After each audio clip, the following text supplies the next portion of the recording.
عورت بھی جتنے مردوں کو پسند کرے ان سے تعلق پیدا کر سکتی ہے۔ چوری چھپے آشنائی سے لے کر کھلی بے حیائی تک ہر برائی کی جاتی ہے۔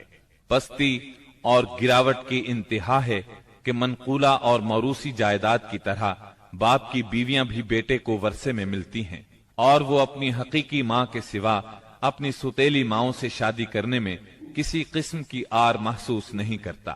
اس بے حیائی کے ساتھ عربوں میں ایک شدید مجرمانہ قسم کی غیرت بھی پائی جاتی ہے، وہ یہ کہ ہماری لڑکیاں کسی کو بیاہ ہی نہ جائیں، کوئی مرد ہمارا داماد نہ بنے۔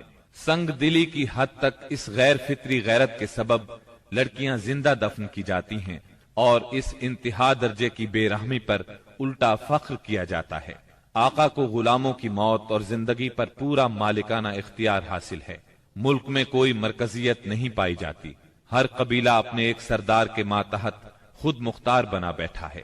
اس چیز نے قبائل کو شدید قسم کی رقابتوں میں مبتلا کر دیا ہے۔ ذرا ذرا سی بات پر تلواریں نیام سے باہر آ جاتی ہیں اور بڑی خوفناک جنگیں ہوتی ہیں جن کا سلسلہ کئی پشتوں تک جاری رہتا ہے۔ آنے والی نسلیں اپنے اسلاف اور آباء و اجداد کے خون کا انتقام لیتی ہیں۔ گھوڑ دوڑ میں گھوڑا دوڑانے پر جھگڑا، کھیتوں میں بکریاں چرانے پر لڑائی اور چشموں سے پانی بھرنے پر خونریزی کرتے ہیں، اپنے دشمنوں کو قتل کر کے ان کی کھوپڑیوں میں شراب پیتے ہیں۔ عرب قوم جاہل ہے، لکھنا پڑھنا نہیں جانتی، مگر انہیں اپنی شاعری اور زباندانی پر اتنا گھمنڈ اور غرور ہے کہ ساری دنیا کو اپنی فصاحت اور شاعری کے مقابلے میں گنگا خیال کرتے ہیں۔ توہم پرستی انتہا کو پہنچی ہوئی ہے، ذرا ذرا سی بات پر فال نکالتے ہیں، پانسے پھینکتے ہیں، ہر طرف کہانت کا زور ہے، کاہنوں سے اپنی تقدیر اور مستقبل کے بارے میں پوچھتے ہیں۔ عرب کے باشندے اس آدمی کو قابل عزت اور شریف سمجھتے ہیں جس کے پاس بہت زیادہ اونٹ، بکریاں اور کھجور کے باغات ہوں، بہت سی دولت ہو، غلام ہوں، کنیزیں ہوں۔ نیکی، پرہیزگاری اور شرافت کا تصور ہی ان کے ذہنوں سے نکل چکا ہے۔ یہی وہ دور ہے جس کو دور جہالت کہا جاتا ہے۔ عرب کے معاشرے کی برائیوں نے ان کی فطری صلاحیتوں کو دبا دیا ہے، مثلاً شجاعت، حریت، عہد کی پابندی، مہمان نوازی، جفاکشی، فصاحت اور زباندانی، خود اعتمادی اور کسی کی مدد کے بغیر اپنی حفاظت خود کرنے کا جذبہ۔ ان تمام خوبیوں سے عرب آشنا ہیں، لیکن ان کی یہ خصوصیات صحیح رہنمائی نہ ہونے کی وجہ سے غلط راہوں پر پڑ گئی تھی اور ان کا بے جا استعمال ہو رہا تھا۔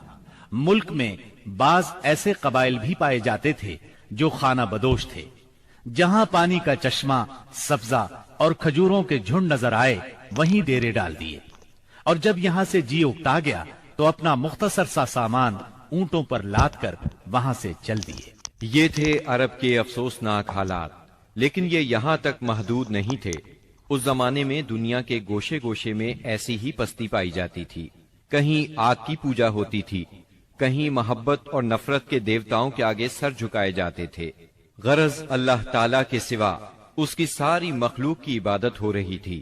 حد یہ ہے کہ سانپ، درخت اور بندر تک معبود بنے ہوئے تھے۔ پتھر، جانور، چاند، سورج اور ستارے، یہاں تک کہ زمین پر رینگنے والے کیڑوں تک کی پرستش نے ساری دنیا کو شرک کا گڑھ بنا دیا تھا۔ ہر طرف جہالت کا اندھیرا اور شرک و کفر کی تاریکیاں چھائی ہوئی تھیں۔ ان سب میں صراط مستقیم گم ہو کر رہ گیا تھا۔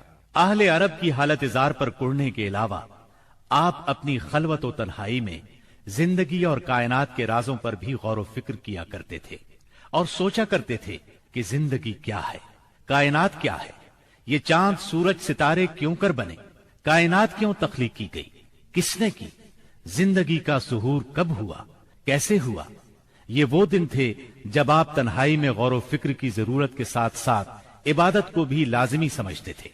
عبادت آپ کی روح کی ضرورت تھی، لہذا آپ رمضان بھر غار ہرا میں قیام فرماتے، آنے جانے والے مسکینوں کو کھانا کھلاتے اور بقیہ اوقات اللہ تعالیٰ کی عبادت میں گزار دیتے۔ غار ہرا مکہ مکرمہ کے مشرق میں خانہ کعبہ سے کوئی 3 میل دور جبل النور کی چوٹی پر واقع ہے۔ خلوت اور گوشہ تنہائی کی تلاش میں آپ غار ہرا پہنچے۔ یہ چونکہ کعبہ کے سامنے تھا اور وہاں کامل تنہائی اور یکسوئی تھی، इसीलिए आपको बहुत पसंद आया। रमजान का महीना और पीर का दिन था। आप गारे हिरा के अंदर जिक्र इलाही और इबादत में मशगूल थे कि यकायक जिब्रील अलैहिस्सलाम नाजिल हुए और आपको वही और नबुव्वत से नवाजा। सैयदा आयशा रजी अल्लाह अन्हा फरमाती हैं, रसूलुल्लाह सल्लल्लाहु अलैहि वसल्लम पर वही का आगाज नींद में अच्छे ख्वाब से हुआ। आप जो ख्वाब देखते वो सफेदाए सहर की तरह नमूदार होता। फिर आपको तन्हाई पसंद आने लगी, चुनाचे आप गारे हिरा में खलवत फरमाने लगे और कई कई रात घर आए बगैर इबादत करते और इस अरसे के लिए तोशा भी साथ ले जाते। फिर सैयदा खदीजा रजी अल्लाह अन्हा के पास तशरीफ लाते और उतनी मुद्दत के लिए फिर तोशा ले जाते, यहाँ तक कि आप गारे हिरा में थे कि आपके पास हक आ गया, यानी फरिश्ता आपके पास आया और कहा, इकरा यानी पढ़िए। आपने फरमाया, मैं पढ़ना नहीं जानता। रसूलुल्लाह सल्लल्लाहु अलैहि वसल्लम फरमाते हैं कि इस पर उसने मुझे पकड़ लिया और इस जोर से दबोचा कि मुझे चूर कर डाला और फिर मुझे छोड़कर कहा, इकरा यानी पढ़िए। मैंने फिर कहा, मैं पढ़ना नहीं जानता। उसने फिर मुझे पकड़कर दबोचा और चूर कर डाला, फिर छोड़कर कहा, इकरा पढ़िए। मैंने फिर कहा, मैं पढ़ा हुआ नहीं हूं। अब उसने तीसरी बार दबोचा और कहा, पढ़ अपने उस परवरदिगार के नाम से जिसने पैदा किया, इंसान को लोथड़े से पैदा किया। पढ़, तेरा रब बड़ा करीम है, जिसने कलम के जरिए से इल्म दिया, इंसान को वो बात सिखाई जिसे वो जानता न था। अब आपने ये आयात पढ़ दी, फिर आप इन आयात को लेकर वापस आए। आपका दिल कांप रहा था। आपने सैयदा खदीजा रजी अल्लाह अन्हा के पास पहुंचकर फरमाया, मुझे चादर ओढ़ा दो, मुझे चादर ओढ़ा दो। उन्होंने चादर उड़ा दी, यहां तक कि दहशत जाती रही। फिर आपने सैयदा खदीजा को वाकया सुनाया और फरमाया, मुझे अपनी जान का खौफ है। उन्होंने कहा, अल्लाह की कसम, ऐसा हरगिज नहीं हो सकता। अल्लाह आपको कभी रुस्वा नहीं करेगा। आप सिला रहमी करते हैं, बेसहारों का बोझ उठाते हैं, खाली हाथ लोगों की मदद करते हैं, मेहमान की मेहमानी करते हैं और हक के सिलसिले में पेश आने वाले मसाइब में मदद करते हैं। इसके बाद सैयदा खदीजा आपको अपने चचाजाद भाई वरका बिन नौफल के पास ले गईं। ये जाहिलियत के दौर में ईसाई हो गए थे, अबरानी लिखना पढ़ना जानते थे और अबरानी में इंजील लिखते थे। उस वक्त बूढ़े और नाबीना हो चुके थे। सैयदा खदीजा रज़ी अल्लाह अन्हा ने उनसे कहा, भाईजान, आप अपने भतीजे की बात सुने। वरका बिन नौफल ने कहा, भतीजे कहो, तुम क्या कहते हो? आपने जो कुछ देखा था बयान कर दिया। इस पर वरका बोले, ये तो वही फरिश्ता है जो मूसा अलैहिस्सलाम पर नाजिल हुआ था।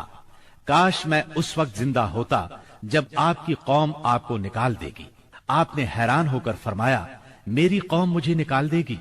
वरका बिन नौफल बोले, हाँ, कोई ऐसा आदमी नहीं जो तुम जैसा पैगाम लाया हो और उससे दुश्मनी न की गई हो, और अगर मैं उस वक्त तक जिंदा रहा तो तुम्हारी जबरदस्त मदद करूंगा।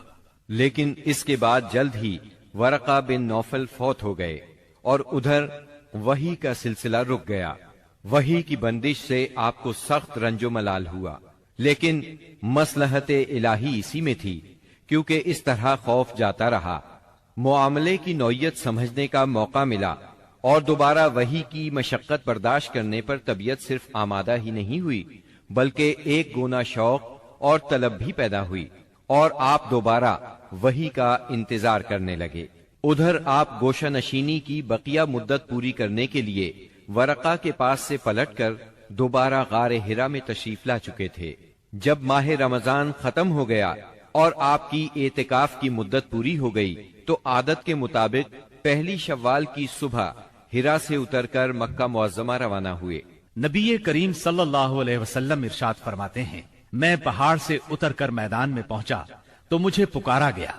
मैंने दाएं देखा, कुछ दिखाई न दिया, बाएं देखा तो भी कुछ दिखाई न दिया, सामने देखा तो भी कुछ दिखाई न दिया, फिर पीछे देखा तो वहां भी कुछ नजर न आया। इसके बाद मैंने सर ऊपर उठाया तो क्या देखता हूं कि जो फरिश्ता हिरा में मेरे पास आया था वही आसमानों जमीन के दरमियान मौजूद है। ये देखकर मेरा पूरा वजूद उसके रोब से भर गया, यहां तक कि मैं जमीन की तरफ झुक गया। फिर मैं खदीजा के पास आया और कहा, मुझे चादर उड़ा दो, मुझे चादर उड़ा दो, मुझे कंबल उड़ा दो, ठंडे पानी के छींटे मारो। उन्होंने कंबल उड़ा दिया, ठंडे पानी के छींटे मारे। फिर ये आयात नाजिल हुई, ऐ कंबल पोश उठ और लोगों को उनकी बदअमली के नताइज से डरा, अपने रब की बड़ाई बयान कर और अपने कपड़े पाक रख और गंदगी से अलग थलग रह। बेसत नबवी के इब्तिदाई 3 बरसों में आप चुपके चुपके तबलीग करते रहे। इस दौरान में सैयदना अरकम रजी अल्लाह अन्हु का घर इस्लामी तहरीक का मरकज बना। ये घर कोहे सफा के दामन में वाक़ था। नमाजें घरों के अंदर और पहाड़ों की घाटियों में पढ़ी जाती रहीं। इस तबलीग के जरिए से चिराग जलता रहा। आपने सबसे पहले उन लोगों को तबलीग फरमाई जिनके आपके साथ ताल्लुकात थे। आपको अपने इन करीबी साथियों की तरफ से मायूसी का सामना नहीं करना पड़ा। औरतों में आपकी ज़ौजा सैयदा खदीजा रजी अल्लाह अन्हा, गुलामों में जैद बिन हारिसा रजी अल्लाह अन्हो, मर्दों में सैयदना अबू बकर सिद्दीक रजी अल्लाह अन्हो और लड़कों में सैयदना अली रजी अल्लाह अन्हो ने सबसे पहले इस्लाम कबूल किया। खुफिया दावत व तबलीग का यह सिलसिला करीबन 3 साल तक जारी रहा। इस अरसे में जिन हजरात ने इस्लाम कबूल किया उनके नाम ये हैं: बिलाल बिन रबाह, उस्मान बिन अफ़्फ़ान, जुबैर बिन अव्वाम, अब्दुर्रहमान बिन औफ, तलहा बिन उबैदुल्लाह, साद बिन अबी वक्कास, अम्र बिन अम्बसा, खालिद बिन साद बिन आस, अम्मार बिन यासिर, खब्बाब बिन अरत, अबू उबैदा बिन जर्राह, सईद बिन जैद, जाफर बिन अबी तालिब, अब्दुल्लाह बिन मसऊद, अबू सलमा, उस्मान बिन मज़ऊन, सुहैब रूमी और अरकम रजी अल्लाह अन्हुम। मजमूई तौर पर करीबन 40 अफराद ने इस्लाम कबूल किया। इन हजरात को अस्साबिकून अल अव्वलून कहा गया। इस खामोश तबलीग के नतीजे में 40 अफराद ने इस्लाम कबूल किया। इस तरह इस्लाम की बुनियाद मजबूत हो गई। तब अल्लाह का हुक्म आया, ए कंबल लपेट कर लेटने वाले, उठो और खबरदार करो, अपने रब की बड़ाई का ऐलान करो। ये सूरह मुद्दसिर की पहली 2 आयात का तर्जुमा है। इनमें नबी सल्लल्लाहु अलैहि वसल्लम को इस अजीम और जलील काम के लिए उठने और नींद की चादर पोशी और बिस्तर की गर्मी से निकलकर जिहाद, कोशिश और मशक्कत के मैदान में आने के लिए कहा गया। या अय्युहल मुद्दसिर कुम फअंजिर, ऐ चादर पोश उठ और डरा। गोया कहा जा रहा है जिसे अपने लिए जीना है वो तो राहत की जिंदगी गुजार सकता है, लेकिन आप जो इस जबरदस्त बोझ को उठा रहे हैं तो आपको नींद से क्या ताल्लुक, आपको राहत से क्या सरोकार, आपको गर्म बिस्तर से क्या मतलब, पुरसुकून जिंदगी से क्या निस्बत, राहत बख्श साजो सामान से क्या वास्ता। आप उठ जाइए उस अजीम काम के लिए जो आपका मुंतजिर है, उस भारी बोझ के लिए जो आपके लिए तैयार है। उठ जाइए जिद्दोजहद और मशक्कत के लिए, तकान और मेहनत के लिए उठ जाइए कि अब नींद और राहत का वक्त गुजर चुका। अब आज से मुसलसल बेदारी है, तवील और मशक्कत से लबरेज जिहाद है। उठ जाइए उस काम के लिए मुस्तैद और तैयार हो जाइए। ये बड़ा अजीम और पुरहैबत हुक्म है। इसने नबी सल्लल्लाहु अलैहि वसल्लम को पुरसुकून घर, गर्म आगोश और नर्म बिस्तर से खींचकर तुंद तूफानों और तेज झकड़ों के दरमियान इंतहाई गहरे समंदर में ला खड़ा किया। लोगों के ज़मीर और जिंदगी के हकायक की कशाकशी के दरमियान पहुंचा दिया। फिर रसूलुल्लाह सल्लल्लाहु अलैहि वसल्लम उठ गए और करीबन 20 साल तक उठे रहे। आपने अपना चैन, सुकून और आराम छोड़ दिया। जिंदगी अपने लिए न रही, आहलो एयाल की न रही। आप उठे तो फिर उठे ही रहे। काम अल्लाह की तरफ दावत देना था।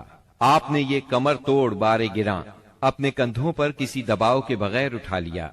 ये बोझ था, इस रुए जमीन पर अमानत कुबरा का बोझ, सारी इंसानियत का बोझ, سارے عقیدے کا بوجھ، میدانوں میں جہاد اور دفاع کا بوجھ۔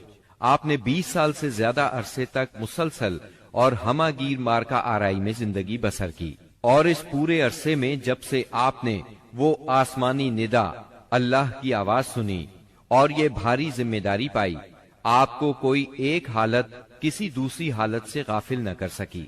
اللہ آپ کو ہماری طرف سے اور ساری انسانیت کی طرف سے بہترین اجر عطا فرمائے، آمین۔ پھر اللہ تعالی نے آپ کو حکم دیا، فاصدع بما تؤمر وأعرض عن المشركين۔